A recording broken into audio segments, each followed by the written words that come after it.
ஆத்ம நமஸ்காரம் சகோதர சகோதரிகளே. இப்பொழுது நம் செவிகளில் நாம் அனைவரும் வாசிக்கப்பட்டு கேட்க இருக்கின்ற ஞான களஞ்சிய நூலின் பெயர் என்னவென்றால் மனிதனின் நிரந்தர தேடல். இந்நூலினை நாம் அனைவரும் ஞானம் அடைய வேண்டி கொடுத்த ஞான பெருந்தகை யாரென்றால் கிரியாயோக தந்தை ஸ்ரீ ஸ்ரீ பரமஹம்ச யோகானந்தர் ஆவார். வாசிக்கப்படும் தலைப்பு என்னவென்றால் உணர்வு நிலையின் மனோரீதியான விரிவாக்கம் என்ற தலைப்பாகும்.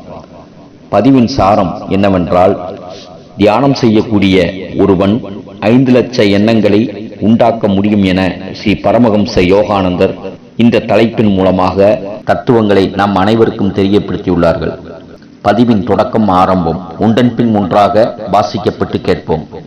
உங்களுடைய சிறிய ஆன்மாவிற்காக நீங்கள் இனியும் பரிவு கொள்ளாமல் மாறாக உங்களுடைய விரிவாக்கப்பட்ட ஆன்மாவாக முழு உலகத்தின் நன்மைக்காகவும் பரிவு கொள்ளும் வகையில் நீங்கள் உங்களுடைய உணர்வு நிலையை மனோரீதியாக விரிவாக்கம் செய்ய வேண்டும். அது கிறிஸ்து உணர்வு நிலையை வெளிப்படுத்தும் ஒரு வழியாகும். ஒவ்வொரு நாளும் ஆயிரக்கணக்கான எண்ணங்களை 1 மணி நேரத்திற்கு ஏறக்குறைய 1000 எண்ணங்கள் நீங்கள் எண்ணுகின்றீர்கள். நீங்கள் எழுதும்போது 1.5 மணி நேரத்தில் 2500 எண்ணங்களை எண்ணுகின்றீர்கள். ஒரு சாதாரண மனிதன் நாள் ஒன்றுக்கு ஏறக்குறைய 12,000 எண்ணங்களை எண்ணுகின்றான்.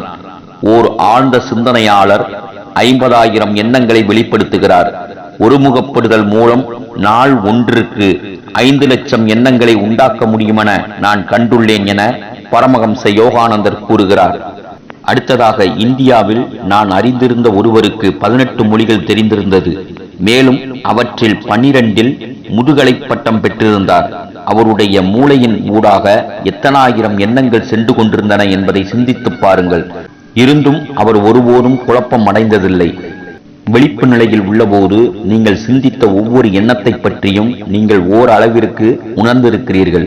உங்களுடைய தேகத்தில் எந்த இடத்திலாவது ஓர் ஊசியால் குத்தினால் அதை உடனடியாக உணர்கிறீர்கள். அதாவது தேகத்தில் உள்ள கோடான கோடி செல்கள் ஒவ்வொன்றிலும் உங்களுடைய உணர்வு உள்ளது என்பது இதன் அர்த்தமாகும். 60 வயதின் முடிவில் நீங்கள் சிந்தித்திருந்த எல்லா எண்ணங்களையும் உங்களால் ஞாபகத்திற்கு கொண்டு வர முடியுமா? இது முடியாதென்று தோன்றுகிறது. ஆனால் உங்களுடைய வாழ்வின் சகல நிகழ்வுகளும் உங்களுடைய ஆழ்மன பதிவில் பதிவு செய்யப்பட்டுள்ளன. அத்துடன் அந்த மனது மிகவும் முக்கியமாக இருந்த எண்ணங்களில் பெரும்பாலானவற்றை நினைவூட்டுகிறது.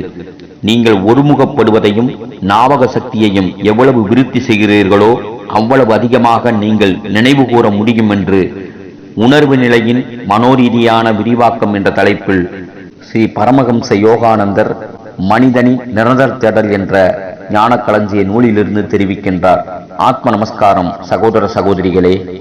பதிவு முடிவுற்றது.